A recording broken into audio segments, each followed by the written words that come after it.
Nagtipon ang mahigit 1,000 estudyante sa Bachelor of Science in Office Administration mula sa 7 colleges sa Bicol noong Biyernes, Marso 3. Ito ang unang Regional Congress for Future Administrative Professionals sa napiling venue nito sa Camarines Sur Polytechnic Colleges sa Nabua, Camarines Sur.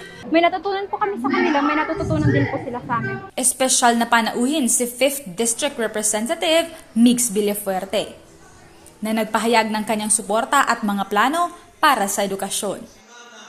Una niya nang inihain sa Kongreso ang panukalang gawing Rinconada State University ang community college sa bayan ng Baaw.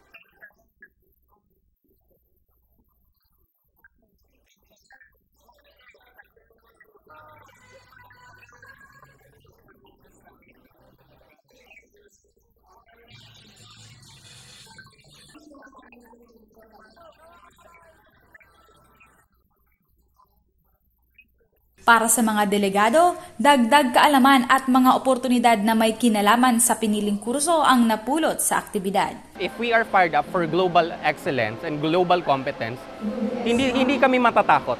Sa ganitong event, marami yung opportunity na maaaring ibigay sa amin soon.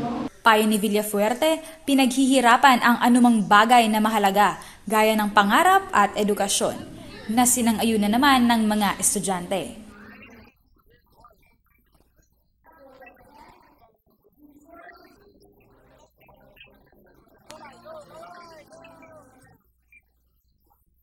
Tapusin natin ang pag-aaral natin kahit na mahirap. In 3, 2, 1, wave! Sing Nantes, CSN.